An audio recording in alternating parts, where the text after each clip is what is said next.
Do you know what all of these books have in common? Stay tuned and find out at A Cupful of Hope.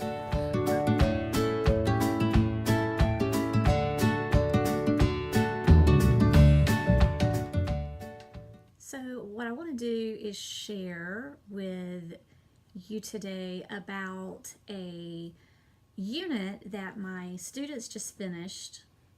It was titled Reading and Role Playing. And this unit was designed to support my students in their reading, getting into the shoes of the character, role-playing with those particular characters with a focus on folklore and fairy tales.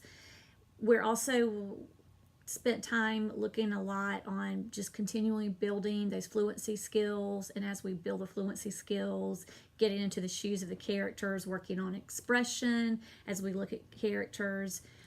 When students are able to put themselves in the shoes of the character, it's going to help with point of view, and it's going to help them understand their character. It's going to help them with their fluency and particularly with expression.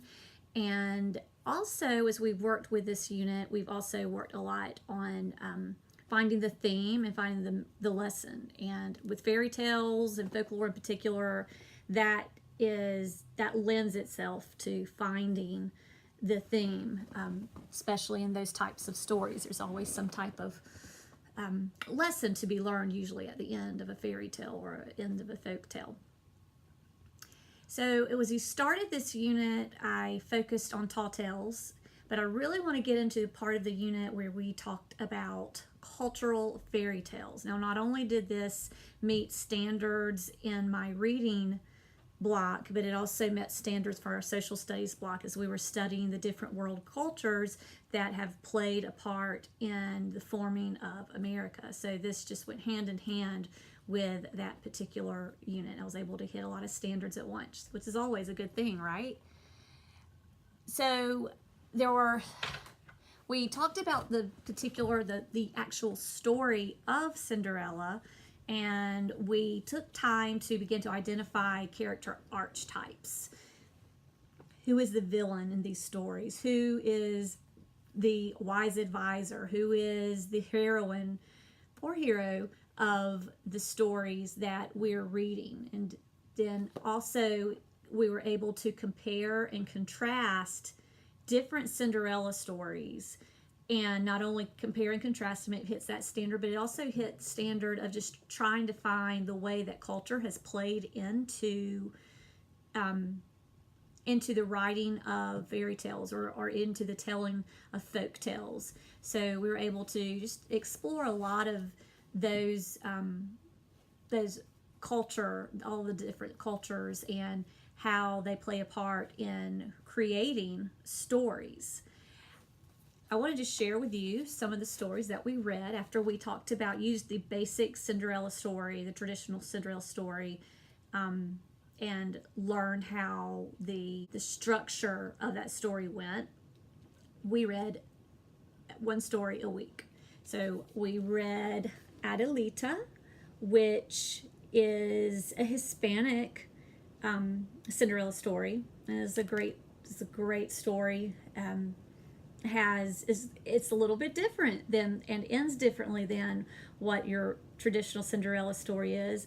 I don't want to ruin it for you, but I want you to check out Adelita. It's actually by a very famous author and illustrator, Tomie dePaola. So if you haven't checked this out, I definitely recommend this one. So that represented Hispanic culture. We read one of my favorite stories represented by African American culture. I love this book, Mufaro's Beautiful Daughters.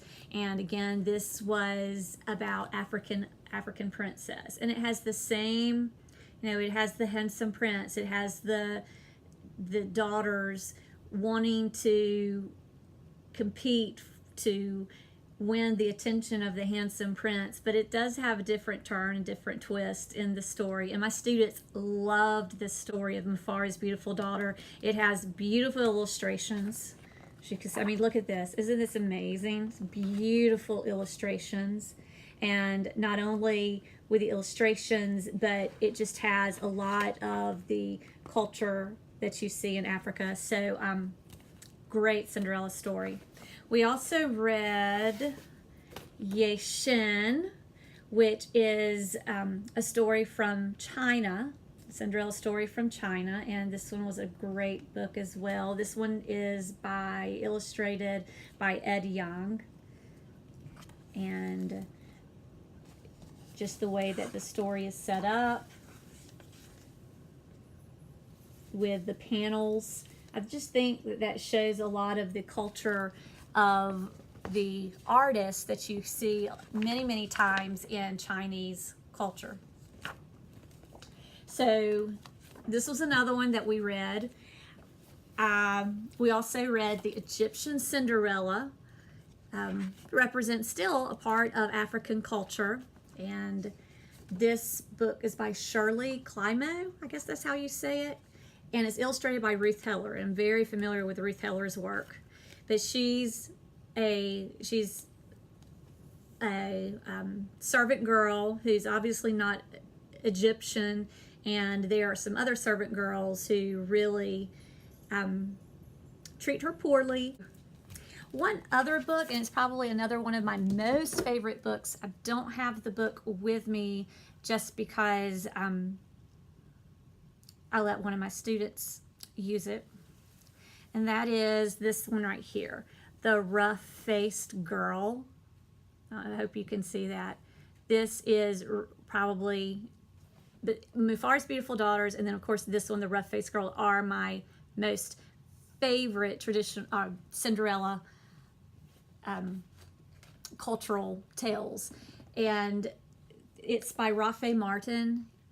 I wish I had the book just so you could see, because the illustrations again are beautiful, and it gives us the opportunity to hit that standard when we're really looking at the story, looking at a text, but also taking a deep look at illustrations and recognize and tell how illustrations help tell the story, which is a standard that I know that we all have to teach with Common Core.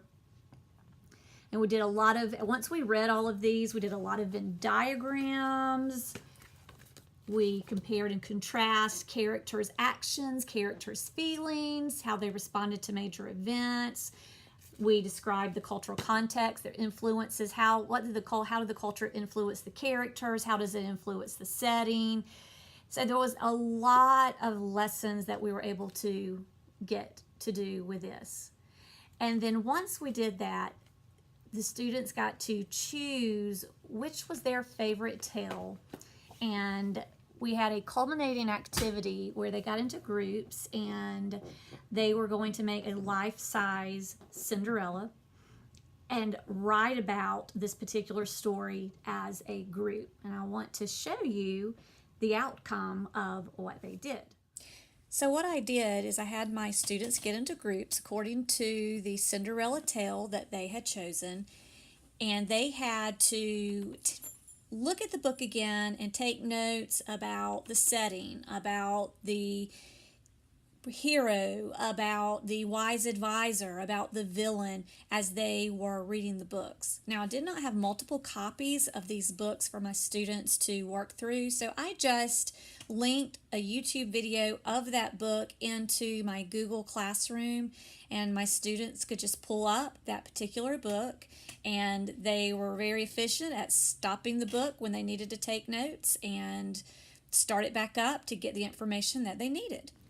So what they did is take this information and began to write descriptions of the hero, the setting, the princess, the wise advisor, the villain. And then once they had those descriptions written, we created life-size displays of the different Cinderellas that we studied, complete with backgrounds, and then we put all of our writing on each one. So here you see the rough-faced girl, Adelita, Egyptian Cinderella, Mufaro's beautiful daughter, also here. This was an activity that my students really loved and just took a lot of pride in their work. So I hope that you enjoyed a brief look at this unit that we did just a few weeks ago. Do you do a folktale, fairy tale unit? Maybe a reading of Cinderella or some other types of folktales? I'd love to know, so let me know in the comments what you do in your class when you are studying folktales or Cinderella tales. I would be very interested to see what you do with those standards that are outlined in our Common Core standards. If you enjoyed the content, please like the video. I'd love to hear back from you. Let me know what you do in your school when it comes to learning about folktales and cultural backgrounds of stories that we read in our classrooms. Please subscribe to my channel as I will upload more videos just to share with you what's happening in the classroom and what we do in our class and really what I learn every day as a teacher. Thanks for watching, and I'll see you soon.